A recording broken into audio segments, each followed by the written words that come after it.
नमस्कार विद्यार्थी मित्रों, मेरे YouTube channel study with Pankaj Nadia में आप सबका स्वागत है। विद्यार्थी मित्रों, आज हम कक्षा 8 हिंदी की दूसरे इकाई के बारे में पढ़ेंगे, जानेंगे। तो शुरू करते हैं आज की वीडियो। विद्यार्थी मित्रों, हमारा जो दूसरा पाठ है उसका नाम है ईदगाह। यह एक कहानी है और उसके लेखक है प्रेमचंद। तो कहानी में आगे बढ़ने से पहले हम लेखक के बारे में जानेंगे।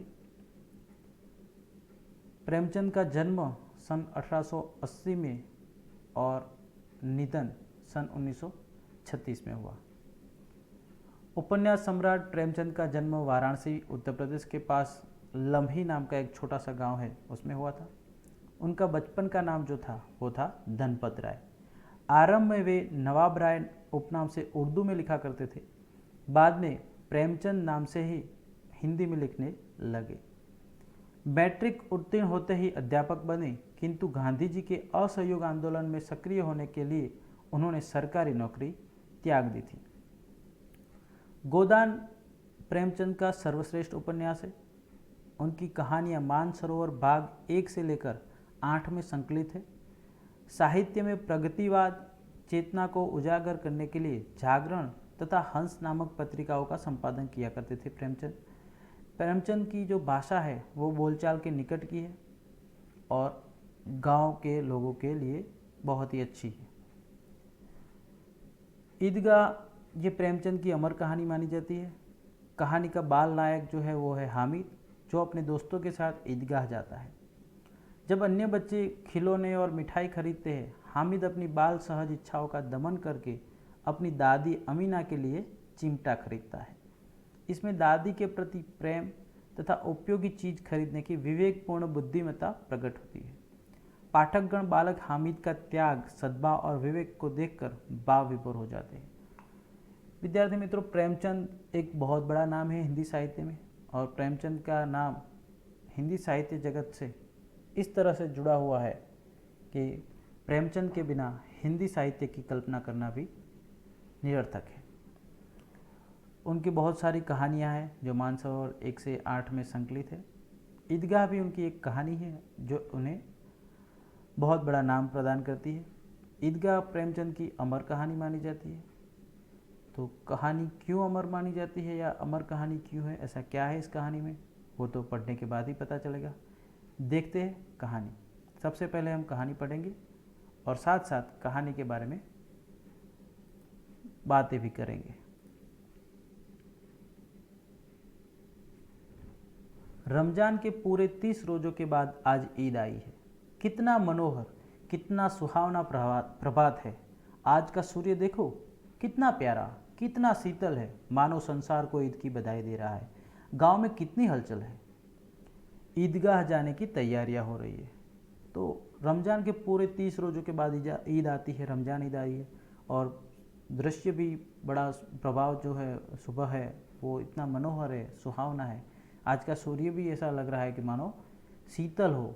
ज़्यादा मतलब ऐसे देखा जाए तो सूर्य शीतल नहीं होता है, गर्म होता है, लेकिन लेखक ने कल्पना की है कि कितना शीतल है, मानो संसार को ईद की बधाई दे रहा हो। और गांव में हलचल मची हुई है। क्यों हलचल है? तो ईदगाह जाने की तैयारियां हो रही है। अब तैयारियों में क्या हो रहा है देखते हैं। किसी के कुर्ते में बटन नहीं है, वो पड़ोस के घर में सुई धागा लेने दौड़ा जा रहा है। किसी के जूते कड़े हो गए हैं, उनमें तेल डालने के लिए तेली के पास भागा जाता है। जल्दी जल्दी बैलों को सानी पानी दे दे।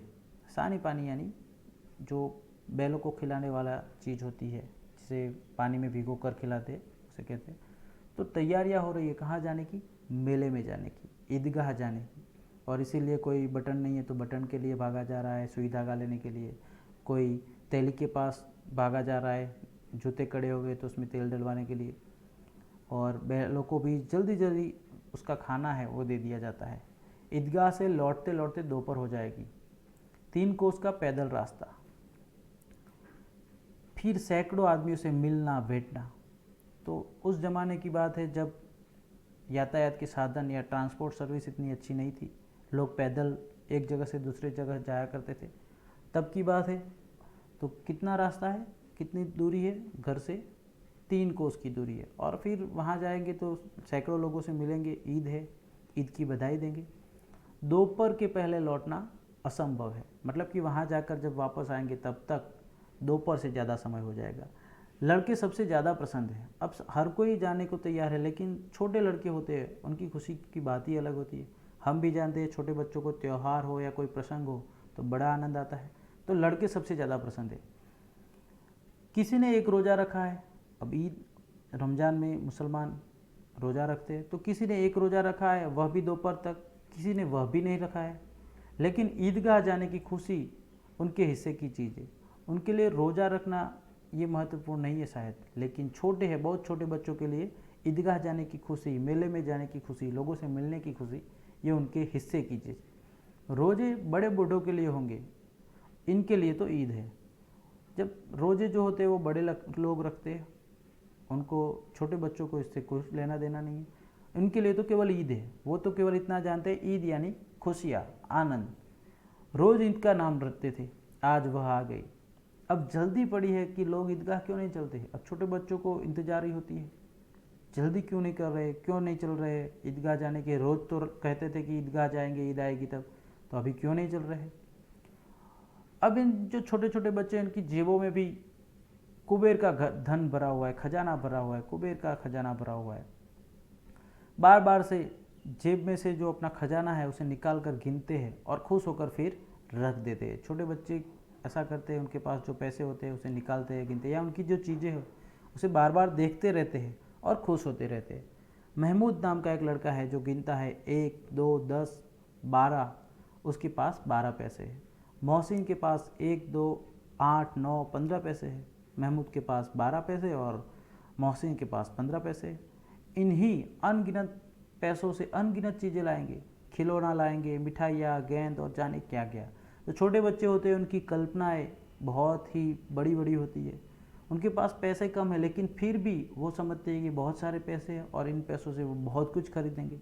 और वो कहते रहते, आपने भी सुना होगा, छोटे बच्चे कुछ ना कुछ सोचते रहते हैं। कई बार वो कह देते कि मेरे पास 5 रुपये है, मैं एक बड़ा सा मोबाइल लाऊंगा, कंप्यूटर लाऊंगा, बाइक लाऊंगा।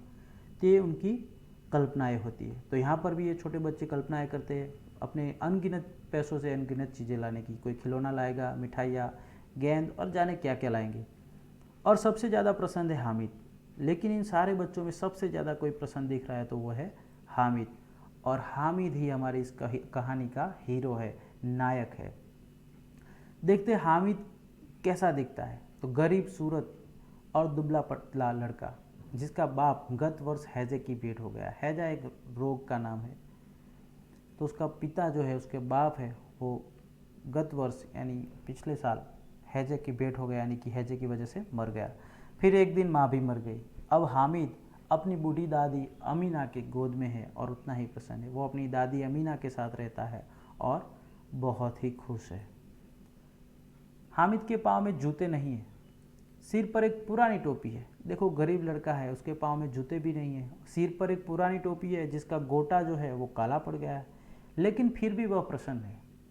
अपागिन अमीना अपनी कोठरी में बैठी रो रही है। उसकी दादी जो है अमीना, वो अपनी कोठरी यानी कुटिया झोंपड़ी में बैठकर रो रही है। आज ईद का दिन है और उसके घर में दाना तक नहीं है, यानी कि बहुत ही कंगाल गरीब परिस्थिति है, निर्धन है। उसके घर में खाने को दाना भी नहीं है। इस अंधकार और निराशा में वह डूबी जा रही है और इसीलिए वह अंधकार और निराशा में डूबी जा रही है, दुखी हो रही है और कोस रही है, ईद को कोस रही है। किसने बुलाया था इस निगोड़ी ईद को? क्योंकि पैसे नहीं है, छोटा बच्चा घर पे है। बाकी सारे बच्चे जब खरीदेंगे, कुछ नए कपड़े पहनेंगे, मिठाइयाँ खाएंगे, तो उस हामिद छोटे बच्चे को भी ये सारी जिजीविषाएँ, ये सारी जिज्ञासाएँ होगी। और इसीलिए उसकी बूढ़ी दादी जो अभाव में है, पैसों के अभाव में निर्धन है, वो इस ईद को कोसती है कि किसने बुलाया था इस निगोड़ी ईद को। अमीना का दिल कचोट रहा है। दिल कचोटना एक मुहावरा है, यानी कि उसे दुख हो रहा है। गांव में बच्चे अपने अपने बाप के साथ जा रहे हैं। क्यों दुख हो रहा है? कि गांव के जो बच्चे हैं वो अपने अपने पिता के साथ जा रहे हैं। हामिद का बाप अमीना के सिवाय और कौन है? हामिद का बाप मर गया है, उसकी माँ भी नहीं है। माँ मानो या बाप जो कुछ भी है वो केवल उसकी दादी अमीना है। उसे कैसे अकेले जाने दे? बाकी सारे लोग अपने बाप के साथ जा रहे हैं, लेकिन हामिद अकेला जाएगा। तो अमीना का दिल नहीं मान रहा है। वो सोचती है उसे कैसे अकेले जाने दे, उसे डर लगता है। उस भीड़ भाड़ में बच्चा कहीं खो गया तो क्या होगा? इतना छोटा सा बच्चा यदि भीड़ भाड़ में खो गया तो उसे डर है। नहीं, अमीना उसे यूँ न जाने देगी। वो उसे जाने देना नहीं चाहती। नन्ही सी जान, छोटा सा तो है, 3 कोस चलेगा कैसे?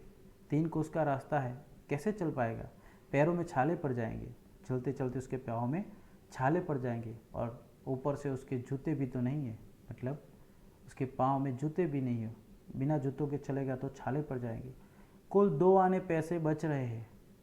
अब घर में कितनी संपत्ति है, धन कितना है? तो कुल 2 आने पैसे बच रहे हैं। 3 पैसे हामिद की जेब में है और 5 अमीना के बटुए में। यानी कि पूरे घर में केवल 2 आने पैसे बच रहे हैं। 3 पैसे है वो हामिद की जेब में है और 5 पैसे अमीना के बटुए में है। यही तो बिसात है, यही तो औकात है। और ईद का त्यौहार, अल्लाह ही बेड़ा पार लगाए। बेड़ा पार लगाए यानी अल्लाह ही इस मुसीबत से बाहर निकाले। तो ये भी एक मुहावरा है, बेड़ा पार लगाना। हामिद भीतर जाकर दादी से कहता है, तुम डरना नहीं अम्मा, मैं सबसे पहले आऊँगा। हामिद जो अभी छोटा सा है लेकिन बहुत ही खुश है, अपनी दादी के साथ रहता है। वो अपनी दादी को आश्वासन देता है कि तुम डरना नहीं अम्मा, देखना मैं सबसे पहले वापस आऊँगा। गांव से मेला चला और बच्चों के साथ हामिद भी जा रहा था। कभी दौड़कर आगे निकल जाता, फिर किसी पेड़ के नीचे खड़े होकर साथ वालों का इंतजार करता। वो कभी दौड़ता और बहुत आगे निकल जाता, फिर किसी पेड़ के नीचे खड़े होकर साथ वालों का इंतजार करता। हामिद के पैरों में तो जैसे पर लग गए थे। पर यानी पंख, पर यानी पंख, या पर लग जाना मतलब मुहावरा है, बहुत तेज भागना। वह कभी थक नहीं सकता था। वह कभी थक सकता था, यहाँ पर उद्गार चिन्ह है, लेकिन इसका मतलब है वो कभी नहीं थक सकता था। यहाँ पर आपको ये भी पता चल रहा है विद्यार्थी मित्रों कि वो दौड़ कर आगे क्यों निकल जाता होगा। शायद इसलिए ताकि उसके पाँव गर्म रेत या मिट्टी से जले नहीं, उसके पाँव में चप्पल नहीं थे, इसीलिए भागकर आगे चला जाता होगा। ये भी हो सकता है। बड़ी बड़ी इमारतें आने लगी है। यह अदालत है, यह कॉलेज है, यह कलाघर है, आगे चले। अब लोग जहाँ पर ईदगाह है वहाँ पर पहुँचने वाले हैं। बहुत बड़ी बड़ी इमारतें आ रही है। और जब गांव के लोग शहर में, सिटी में जाएंगे तो उन्हें कुछ आश्चर्य सा होगा, इमारतों देखकर या दुकानें बड़ी बड़ी देखकर उन्हें आश्चर्य होने लगता है। तो यह अदालत है, यह कॉलेज है, यह कलाघर यानी कि थिएटर है, आगे चले। आगे जा रहे हैं। हलवाइयों की दुकान शुरू हुई। अब क्या शुरू हुआ? हलवाइयों की दुकानें आज खूब सजी हुई थी, क्योंकि आज ईद का त्यौहार है, तो बहुत सारी सजाई गई दुकानें हैं। इतनी मिठाइयाँ कौन खाता है? देखो ना, एक एक दुकान पर मनो होंगी। तो इतनी सारी मिठाई कौन खाता होगा? एक एक दुकान पर मानो मनो, मन यानी 20 किलो। इतनी सारी मिठाई कौन खाता होगा? अब आगे देखते हैं तो सहसा ईदगाह नजर आई। अचानक, सहसा यानी अचानक, ईदगाह नजर आती है। इमली के घने वृक्षों की छाया है, नीचे पक्का फर्श है। ईदगाह कैसी है? प्रश्न पूछा जाए कि ईदगाह का वर्णन कीजिए, तो इमली के घने वृक्षों की छाया है, नीचे पक्का फर्श है और उस पर जाजिम बिछी हुई है। जाजिम यानी जो बिछौना होता है, बहुत ही मखमली, वो बिछा हुआ है। और रोजेदारों की पंक्तियाँ एक के पीछे एक न जाने कहाँ तक चली गई है। रोजेदार यानी जिन्होंने रोज़ा रखा है, इन लोगों की जो नमाज अदा करने के लिए आए हैं, इन लोगों की पंक्तियाँ, लाइन एक के पीछे एक न जाने कहाँ तक चली गई। यहाँ कोई धन और पद नहीं देखता, यहाँ कोई गरीब और सत्ता में आने वाला सत्तावान, ये कुछ नहीं होता। यहाँ हर कोई एक समान है। इन ग्रामीणों ने भी वजू किया और पिछली पंक्ति में खड़े हो गए। तो इन गांव से आए लोगों ने भी वजू किया। वजू करना मतलब जब नमाज पढ़ने के लिए मुसलमान जाते हैं तो अपने हाथ, पाँव और मुंह धोते हैं, उसे वजू करना कहा जाता है। तो वजू किया और पिछली पंक्ति में खड़े हो गए। आखिरी जो पंक्ति थी वहाँ पर खड़े हो गए। कितना सुंदर और संचालन है, कितनी सुंदर व्यवस्था है। तो यहाँ पर जो मस्जिद में, ईदगाह में संचालन है वो बहुत ही सुंदर है। किसी को कहना नहीं पड़ता, हर कोई अपने आप खुद ब खुद इस संचालन का भाग हो जाता है, व्यवस्था का हिस्सा हो जाता है और लाइन में, पंक्ति में जुड़ जाता है। हजारों सिर एक साथ सिजदे में झुक जाते हैं। सिजदा करना यानी नमन करना। फिर सब एक साथ खड़े हो जाते हैं। मानव भ्रातृत्व का एक सूत्र समस्त आत्माओं को एक कड़ी में पिरोए हुए है। मानो कि भाईचारे का एक सूत्र इन सारे लोगों की आत्माओं को एक कड़ी में, एक धागे में पिरोए हुए है। अब नमाज खत्म हो गई, लोग आपस में गले मिल रहे हैं। अब मिठाइयाँ और खिलौनों की दुकानों पर धावा होता है। धावा होता है मतलब धावा बोलना यानी आक्रमण करना। तो अब नमाज खत्म हो गई, अब लोग एक दूसरे को गले मिलकर ईद की मुबारकबाद दे रहे, ईद की बधाई दे रहे। और उसके बाद क्या होता है, मिठाइयों और खिलौनों की दुकानों पर आक्रमण सा होता है, यानी लोग टूट पड़ते हैं। ग्रामीणों का यह दल इस विषय में बालकों से कम उत्साही नहीं है। जो गांव के लोग हैं ये बच्चों जैसे उत्साही है, वो भी इन दुकानों पर खरीदी करने के लिए निकल पड़ते हैं। यह देखो हिंडोला है, 1 पैसा देकर चढ़ जाओ। कभी आसमान पर जाते हुए मालूम होता है, कभी ज़मीन पर गिरते हुए। यह चरखी है, हिंडोला यानी झूला। इसके अंदर बैठकर कभी आप आसमान में जाते मालूम होंगे, कभी ज़मीन पर गिरते, और केवल 1 पैसा देकर चढ़ना है। यह चरखी है, चरखी यानी गुजराती में से चकडोल कहते हैं और इंग्लिश में मैरीगो राउंड। तो चरखी है, लकड़ी की हाथी, घोड़े और ऊंट छड़ों से लटके हुए। 1 पैसा देकर बैठ जाओ और 25 चक्करों का मजा लो। 1 पैसा देकर उसमें बैठो और कितने चक्कर, 25 चक्करों का मजा मिलता है। यानी ये बहुत पुराने ज़माने की बात है, जब प्रेमचंद ने ये कहानी लिखी उस ज़माने की, तब ये 25 पैसे, 1 पैसा, ये सब कुछ चलता था, उस ज़माने की बात है। महमूद, मोहसिन, नूरे और सम्मी इन घोड़ों पर बैठते हैं। तो कौन कौन बैठता है चरखी में, महमूद, मोहसिन, नूरे और सम्मी, लेकिन हामिद नहीं बैठता। हामिद दूर खड़ा है, 3 पैसे तो उसके पास भी है। अपने कोष का यानी कि अपने खजाने का 1/3 सा, तीसरा हिस्सा था, जरा सा चक्कर खाने के लिए नहीं दे सकता। क्या वो अपने पैसों में से 1 पैसा चक्कर खाने के लिए, चरखी में बैठने के लिए नहीं दे सकता? सब चरखियों से उतरते हैं, खिलौने लेंगे। अब सारे लोग चरखियों से उतर गए, अब खिलौने खरीदेंगे। इधर दुकानों की कतार लगी हुई है, कतार यानी लाइनबद्ध दुकानें हैं, तरह तरह के खिलौने हैं। सिपाही है और गुजरिया भी है, राजा है और वकील भी है, बिस्ती और धोबिन भी है। बिस्ती यानी क्या होता है, बिस्ती मतलब पहले के ज़माने में जब घर पे पानी नल से नहीं आता था, तब जो लोग पानी पहुंचाने का काम करते थे उन्हें बिस्ती कहा जाता था। जो लोग पैसे वाले होते थे उनके घर एक मजदूर, जो एक मशक में से, चमड़े की मशक रहती, उसके अंदर पानी भर के अपने कंधे पे उठाकर लोगों के घर पानी ढोया करता, पानी भेजा करता, उसे बिस्ती कहा जाता था। बहुत सालों के पहले की बात है। तो बिस्ती है, धोबिन है। वाह, लगता है अब बोलना ही चाहते हैं, और खिलौने इतने अच्छे हैं, इतने हुबहू लगते हैं कि मानो अभी बोलना चाहते हैं। महमूद सिपाही लेता है। महमूद क्या खरीदता है, प्रश्न पूछा जाता है, तो महमूद सिपाही लेता है, सिपाही खरीदता है। खाकी वर्दी वाला और लाल पगड़ी वाला, कंधे पर बंदूक रखे हुए मालूम होता है अभी कवायद किए चला आ रहा है। मोहसिन को बिस्ती पसंद आया, जो मोहसिन भाई है वो बिस्ती खरीदते हैं, उसे बिस्ती अच्छा लगा। उसकी कमर झुकी हुई है और ऊपर मशक रखे हुए। मशक एक चमड़े की थैली या बैग जैसा आता था जिसके अंदर पानी भरा जाता था। मशक का मुंह एक हाथ से उसने पकड़ा हुआ है और कितना प्रसन्न है, शायद कोई गीत गा रहा है, ऐसा लगता हो मानो कोई गीत गा रहा है। बस मशक से पानी उड़ेलना ही चाहता है, पानी नीचे उड़ेलना चाहता है। नूरे को वकील से प्रेम है, यानी नूरे भाई जो है वो वकील खरीदते हैं। तो ये सारे खिलौनों की बातें हैं, ये आपको याद रखना है कौन कौन सा खिलौना खरीदता है, एक एक मार्क्स के लिए पूछा जाता है। अब वकील कैसा है, तो उसका काला चोगा है, नीचे सफ़ेद अचकन है। अचकन के सामने की जेब में घड़ी है जिसकी सुनहरी जंजीर है। एक हाथ में कानून का पोथा लिए हुए वकील भाई दिख रहे हैं और मालूम होता है अभी किसी अदालत से जिरह या तो बहस करके चले आ रहे हैं। जिरह यानी बहस। ये सब 2-2 पैसों के खिलौने हैं। ये सारे खिलौने, वकील, बिस्ती, गुजरिया, राजा, पुलिस, ये सिपाही जो भी है, ये सब 2-2 पैसों के खिलौने हैं। हामिद के पास भी कुल 3 पैसे हैं। इतने महंगे खिलौने कैसे लेगा वो?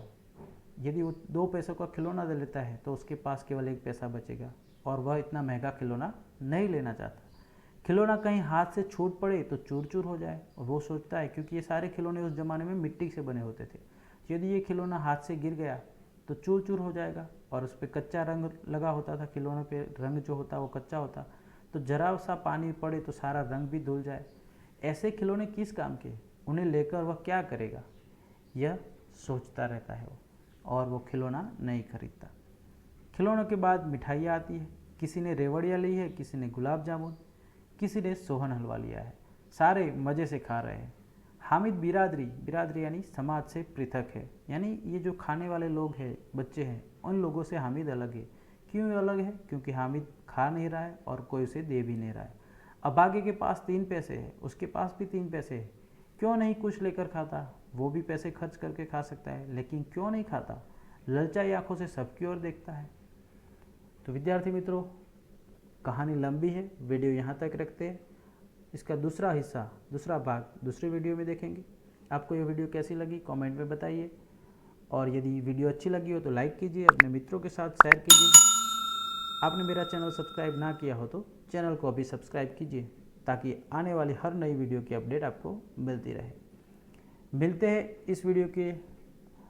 इस पार्ट के, इस कहानी के अगले हिस्से की वीडियो के साथ। तब तक के लिए गुड बाय।